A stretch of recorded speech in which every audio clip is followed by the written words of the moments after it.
Dad. Hi, Internet! Welcome back to another episode of DM Chats with Suzy. I'm putting my phone on Do Not Disturb so I don't get any more notifications while I'm doing this DM chat.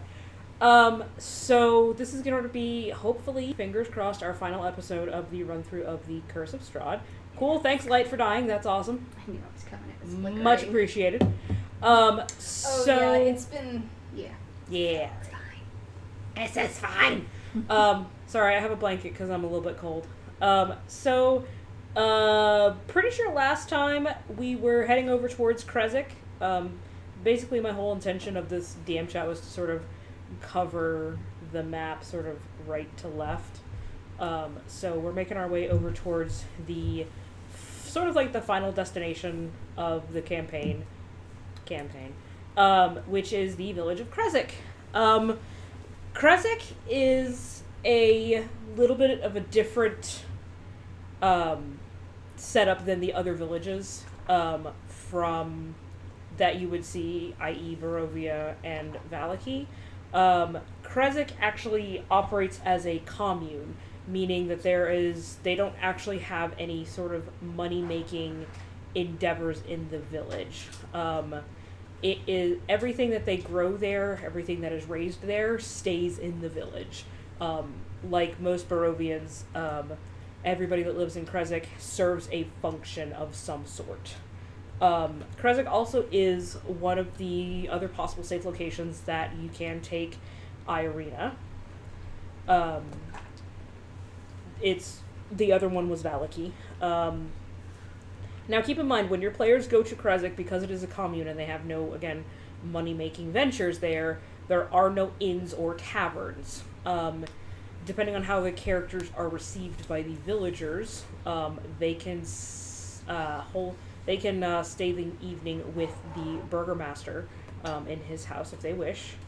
Also notable here in Krezk is the Abbey of St. Markovia. St. Markovia is long dead since this campaign started, or since your players will arrive. And she is a holy figure who worshipped the Morning Lord, and the Abbey was sort of like her place.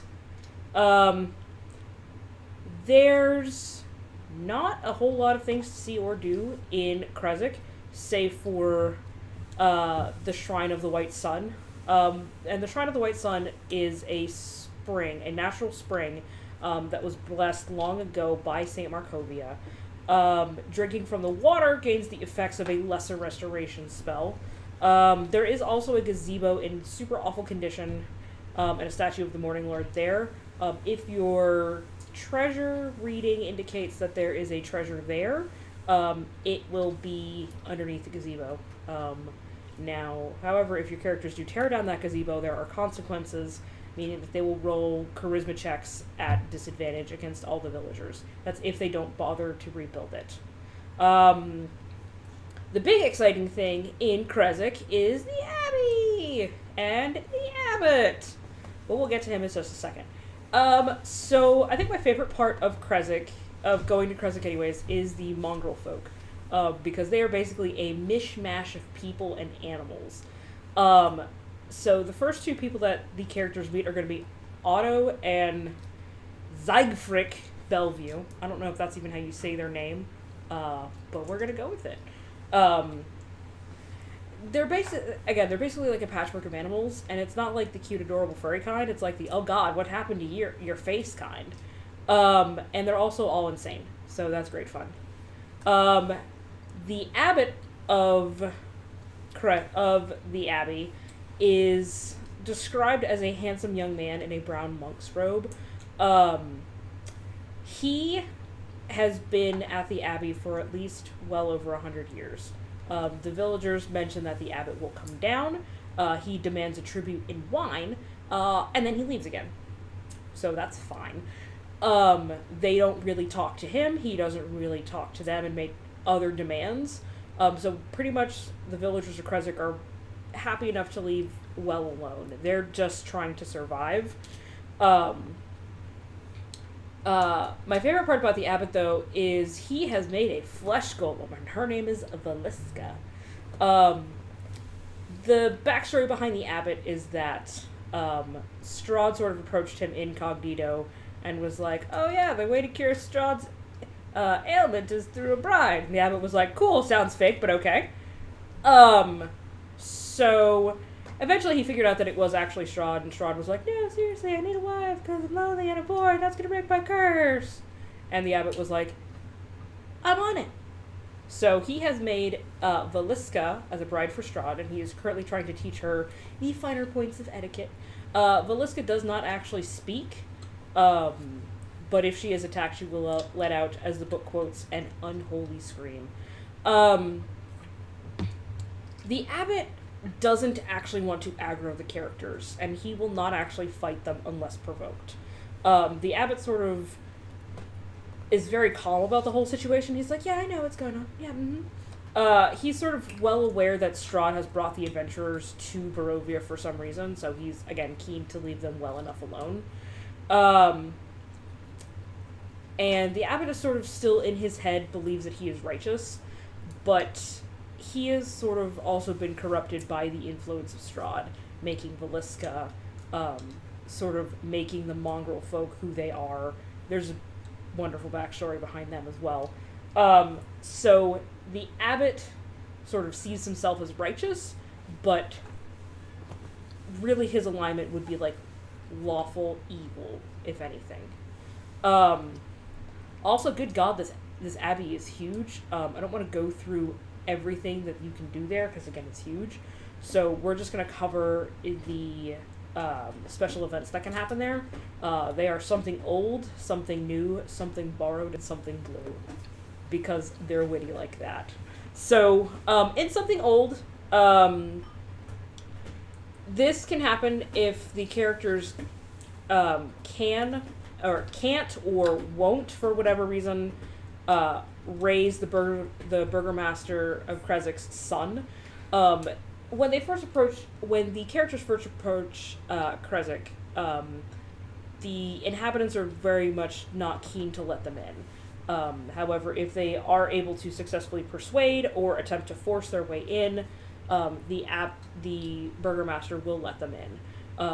A successful insight check will reveal that he is mourning the loss of his fourth son, Ilya. So something old can happen, and then basically the abbot knocks on the door, doesn't explain who he is, and just says, I could raise your son from the dead. And the burgomaster's like, awesome, cool. This can tie into the next one, which is something borrowed. So in something borrowed, if the abbot raises the burgomaster's son from the dead, or because of reasons if you want to, he comes down and says, as payment for this, I need you to find me a bridal gown. The people of Krezik are not equipped enough to make this bridal gown, and so the next best place that they could think of to go is Valaki. And depending on how events happened in Valaki will depend on basically the outcome of this. And the next one's something new. If the characters are staying with the burgomaster, they can basically witness the birth of a child. But the weird thing about the birth of the child is that the baby doesn't actually cry. And so that sort of also ties into more of the lore of Barovia, behind the idea of souls in Barovia versus soulless. So the next one and the final event is something blue. This only happens if Irina is in the party. So if Irina is in the party, she will hear a gentle voice calling to her, and she will go to the Shrine of the White Sun, and fun things happen there. No spoilers. The next place we're going to go to after that is the Salneka Pass. I have no idea if that's how you pronounce it. If you actually speak, Russian, please help me. Good God. So many Russian names. So the Salneka Pass leads up to the highest region in Barovia, which is Mount Gakis. It also leads up to the Amber Temple, which is great. There's not actually a lot of interesting things that happen here. The characters can run into basically berserkers. They are, you can sort of classify them as like wild mountain folk that just happen to live in the area. They're not really part of the general civilized Barovian culture, but they, exist as a thing. There is also a special event involving a rock and a giant goat. You can fight either one of them and win or lose spectacularly. I will say that the goat is 9 feet tall, and I forgot about that until I was doing my notes for this. Again, eventually the Salonika Pass leads up to the Amber Temple, which is basically the place where Strahd got the idea to become a vampire. And also, again, this place is huge. The background on the Amber Temple is that 2,000 years ago, before basically any of this ever happened, there was a commune of wizards that built the Amber Temple to house a bunch of like really bad, dark, evil, nasty secrets. So we all know that worked out super well. As you can see, that's why we're playing this whole campaign. The wizards basically turned on each other and eventually wound up dying out. And something else, another wizard later on down the line came and eventually took refuge in the temple and became a lich. The fun thing about this is if you're playing with a party of all good characters, whatever dark powers live in this temple are going to try and corrupt them, offering them secrets and gifts in exchange for all the fun stuff that they have to offer. So, sorry, I gotta take a drink of water. This shit show's gonna be fun. And by shit show, I mean this temple. So, there's there's 2 special events that can happen before you even get into the temple. There's Rahadain's Prayer and Casimir's Dark Gifts. Rahadain is Strahd's adopted brother and also serves as chamberlain for Castle Ravenloft, meaning he oversees day-to-day operations. Rahadain's basic thing is that basically he will go in and offer up a prayer to the dark powers to try and get Strahd freed. This does not go well, meaning nothing happens.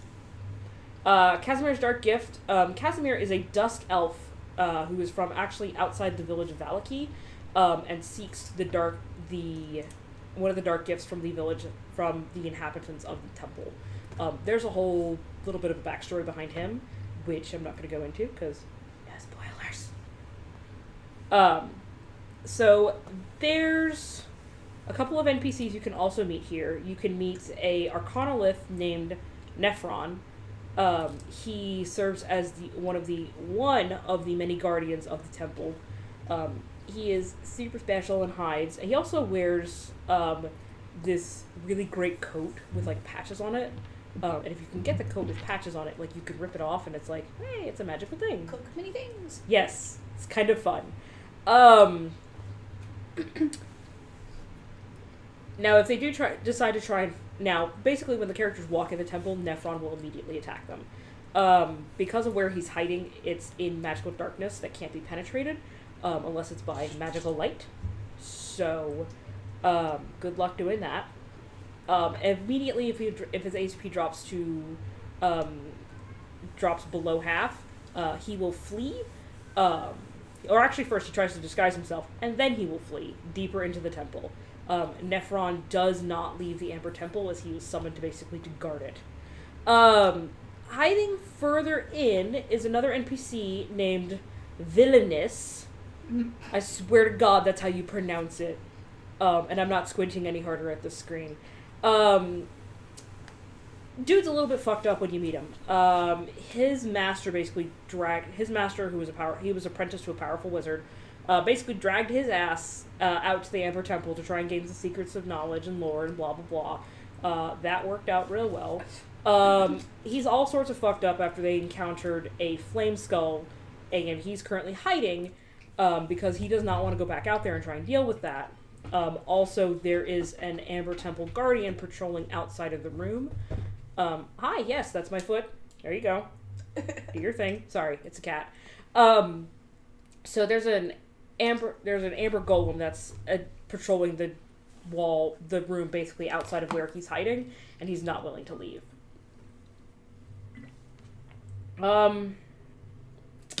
Villainous is a greedy, treacherous coward. So if your NPCs or your PCs do try and befriend him, he's going to be super suspicious. Really, the only thing he wants to do is just fucking leave, dude.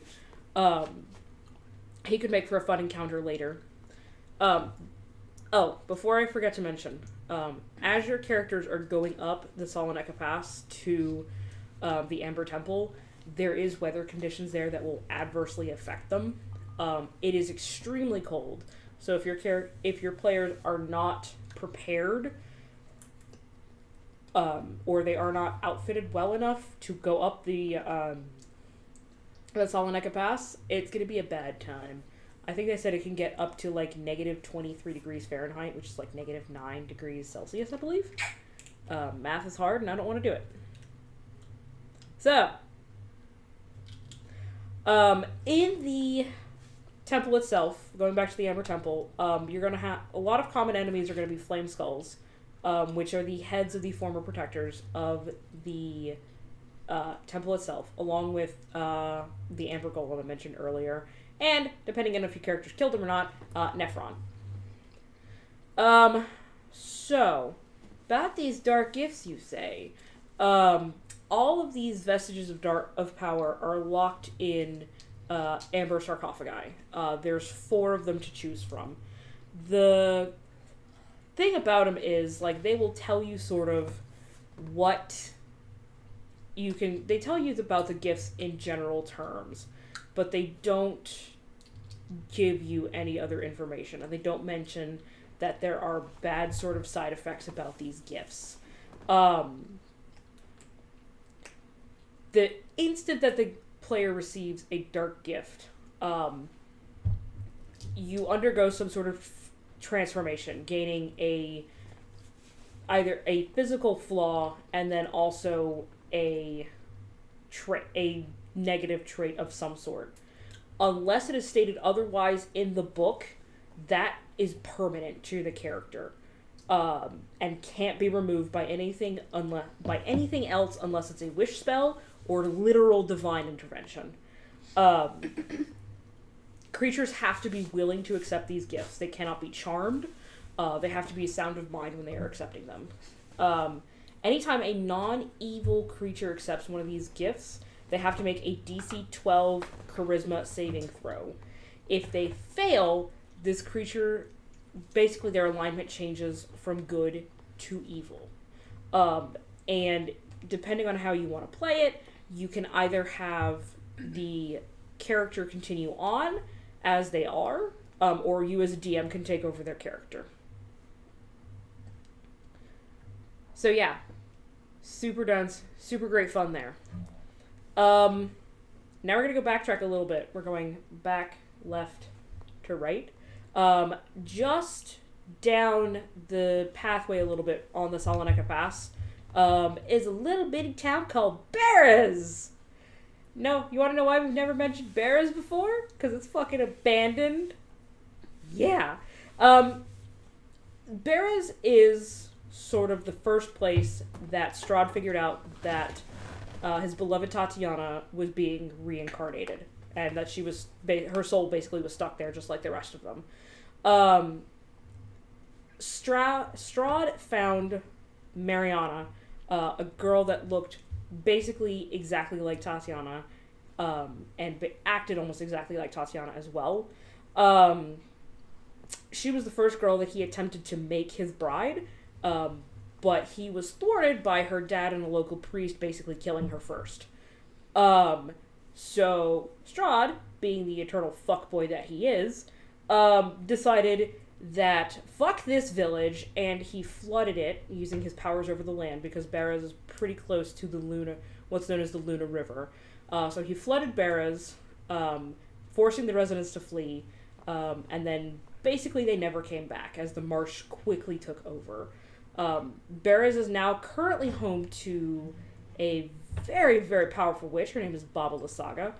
She's like a 16th level spellcaster. She's a bitch, man. And Baba Lysaga is the only one that really inhabits the marsh right now. Baba Lysaga has a creeping hut, which if your characters really want to take her on, they can. She also is sort of the one who has... She's also sort of out to get the characters as well, depending on how you want to play it. The thing about Baba Lysaga is that she was actually one of the nursemaids, I guess you could say, for Strahd when he was still a baby. But eventually she was banished from the castle, and she sort of considers herself to be Strahd's second mother. His real mother, Queen Renovia, may have given birth to him, but she considers herself the one to set him on the path to greatness. We're going to use that term loosely here. So Baba Lysaga knows that Strahd would never fully accept her as his mother, so she sort of keeps to herself and works in the shadows. She is actively going against the Keepers of the Feather, which are the group of were-ravens that inhabit Barovia. Most notably, they are the Martikov family, i.e. the ones that have holdings on the Wizard of the Wines, and they also run the Blue Water Tavern in Valaki. So, depending on if your characters are actively working with the Keepers of the Feather, she might actively go after them. In Berez, your characters can meet the ghost of the Burgomaster, and he will basically spill his guts to them about the entire story of what happened. They can also meet Muriel the Were-Raven, obviously Baba Lysaga, and Mariana's Monument. She's not a person, but I don't care. Muriel, the Were-Raven, will not join the party. She is solely there to sort of keep an eye on Baba Lysaga, but she's not comfortable enough to, continue moving on. The problem is that Baba Lysaga in the marsh has about 7 scarecrows that she has set up to sort of be her early warning system. The problem with Baba Lysaga is that she has to, every new moon, basically bathe in the blood of creatures to help offset and keep her alive. Otherwise, she's going to experience the extreme effects of aging and die very quickly. So Muriel is only there to sort of keep an eye on her. She does know about nearby cool and awesome features like Yesterhill and Argynvashalt. But that's about it. So if your characters have not been to Yesterhill or Argynvashalt, she is a good character to talk to because she can give them directions there. So going back to Baba Lysaga, if the characters activate one of her the scarecrows will not actually activate and actively attack them, unless they make their intentions going, like they're going to go towards Baba Lysaga's hut. By the way, her hut does move, and it's great. Also, Baba Lysaga has a giant skull that she flies around in. Super cool. Super goth. Love it. Baba Lysaga also does have basically a pen of goats that she's keeping. My favorite part about this is that the alarm system on the fence is basically a string of skulls around it, and if your characters disturb it, they start screaming. It's so great. Alright, so we're going to backtrack a little bit further, going on to the werewolf den, which is our second to last big thing. I forget if I've actually mentioned this or not, and I don't feel like going back and watching other episodes. But there are werewolves in Barovia, and they are fairly loyal to Strahd. Unlike basically 99% of all the other residents of Barovia, Strahd does allow the werewolves to slip through the mists and lure adventurers into his domain, hence one of the opening lures that can happen, which is the werewolves in the mist. Unlike the Vistani, however, the werewolves are not free to come and go as they please. He allows them to leave under his permission. So, basically, when your characters arrive, there's sort of a little bit of a tiff that's happening amongst the werewolves. One fellow named Emil challenged the current leader of the pack, Kirill, about his treatment of their prisoners, which are children. Kirill was like, it'd be a great idea, make them all fight to the death, and the one that's left standing gets to become a werewolf. Yay! And Emil's like, that's a terrible decision. Why don't we just turn them all into werewolves? So they fought it out, and Kirill basically tattled to Strahd, and then Emil got sent to the principal's office in the short terms, and hasn't been seen since. So when your characters arrive, the only person that's really sort of inside the werewolf den is going to be Emil's mate, Zulika. And she can help the characters if Emil has been rescued, or otherwise you're going to have to provide her proof that Emil is dead. So depending on how that goes, that can sort of affect the outcome of this. There is a Fortunes of Ravenloft card that can indicate that there is a treasure here. However, it's in a very lovely pile that the werewolves have assembled as an offering to the Mother Knight.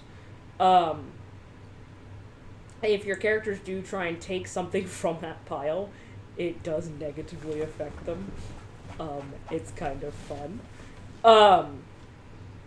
There's also two special events that can happen here. One, leader of the pack, which is basically taking down Kirill. The next one after that is called Die Kinder, which is basically taking the children away from the werewolf pack once you've rescued them. Die Kinder can have very different outcomes depending on how the leader of the pack, the leader of the pack event goes. So, our final thing that we're going to talk about, the big bad thing that I kind of don't want to talk about because it's huge, is Castle Ravenloft.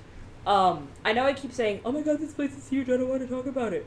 But no, Castle Ravenloft is huge. Like, huge. Big.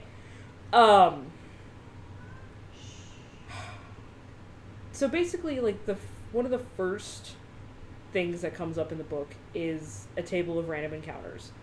Literally from the book it says, the first time the characters enter the castle, a castle area that isn't otherwise occupied, check for a random encounter.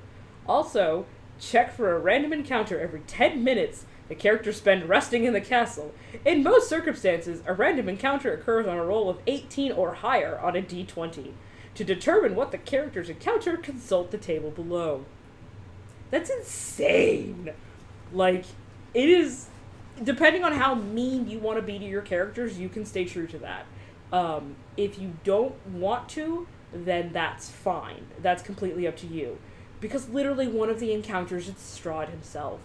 It's not going to be the final encounter, because basically Strahd will attack the first person he can see, and then leave. My other favorite on this stupid table that they give you, I say stupid, but that they give you is basically like Barovian citizens who are like, we're going to storm the castle, and they'll follow your characters around unless they're persuaded not to. And then if that case, if you have the Barovian citizens follow you around because they're not very good, then the roll decreases on a 9 or higher. You get a random encounter, which is fun. Okay. So, there's a lot of stuff. Again, there's a lot of stuff that happens in the castle. So, let's go over the first point, which is castle servants. All of them are going to be loyal to Strahd. One of them is an actual vampire, and one of them is extremely grumpy. You're going to have... there is a Made in Hell special event that happens in a certain area. There's also Cyrus Bellevue, who's a mongrel folk. He is insane. You can also fight Rahadane if you really want to.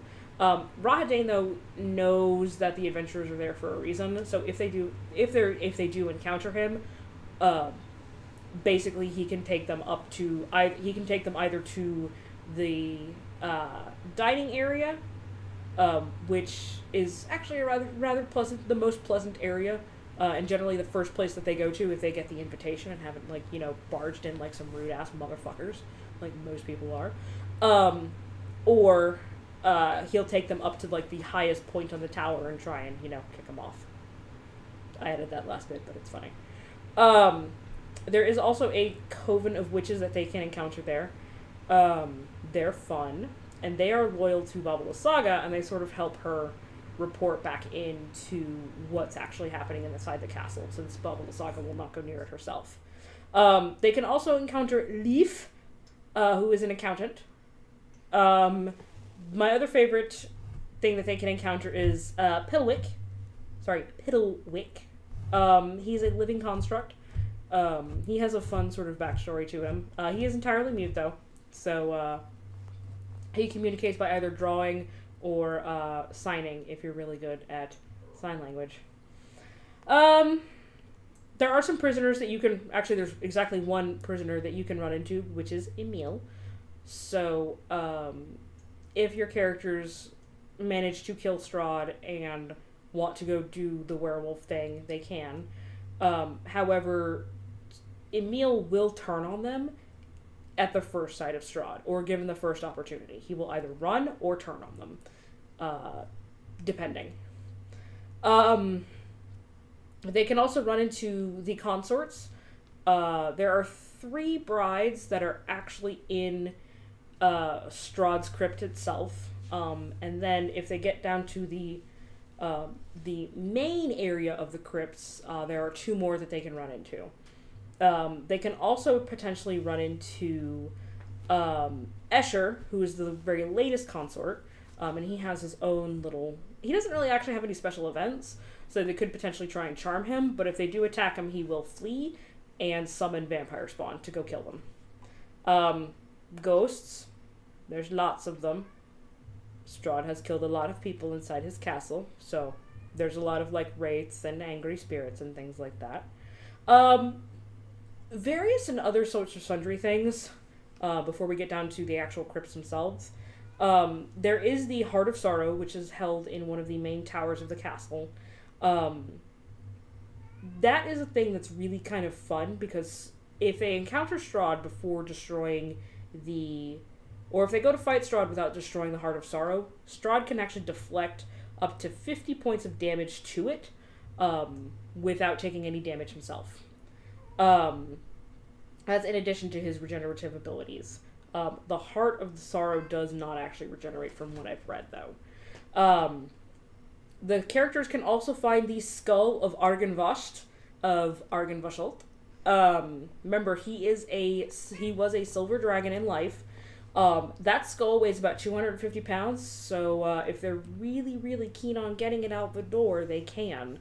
Now again, if they do get that skull out the front door, and somehow miraculously make it all the way to Argynvost, or Argynvoshult with it, that is another way that the characters can sort of restore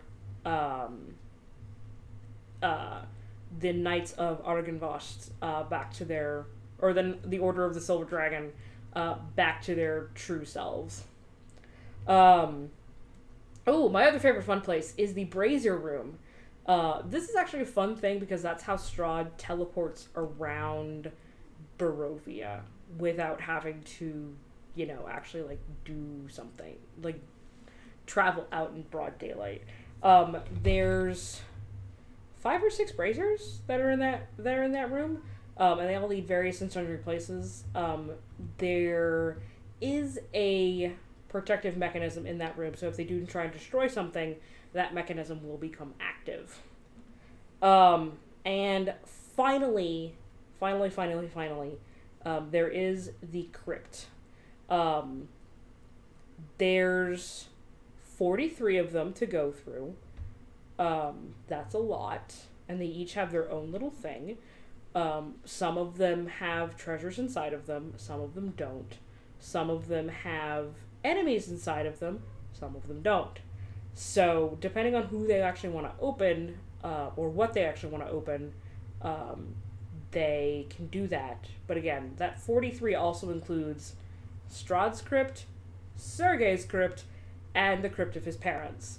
All three of which are are potential places that you can encounter Strahd. Again, make sure you have your Taraka reading ready to go, just so you can sort of figure out where you're supposed to encounter Strahd for the final battle, or at least remember. Castle Ravenloft, again, is supposed to be the final encounter, but there's so much stuff to do in this castle. Technically, your characters could just get to Barovia and go run straight up to the castle and try and fight him if they want to. That's a terrible decision, and they shouldn't do it, but they can. Technically, once Strahd sends them the letter for the invitation to dinner, that's what sort of his signal of, okay, yeah, you're too much of a threat and I'm going to kill you now. So depending on how your characters have sort of progressed through this whole thing, if by a certain point he feels that they are a threat, he can send them the invitation at any point. So just keep that in mind. Remember, Strahd is not the villain who sits back and says, yes, I should wait for the heroes to come to me. Strahd is a very active villain. He can appear anywhere, and he is, I think, very fun to play. So, yeah. That's about all that I've got. Remember, we do have River of Cherrycell this coming Friday at 8 p.m. Eastern. And then this Saturday, we also will have our next episode for Tales of Cyril. We get to figure out what's going to happen to us next. And then we will be back again next week with another DM chat. I think that's all the announcements that I've got. Anybody else? Nope. Cool. Well, I'm done. So, yay! Thanks for sticking with me, Internet, going over this. I know it's a lot, so I really appreciate it. Thanks for indulging me. So, you guys have a good night. Bye.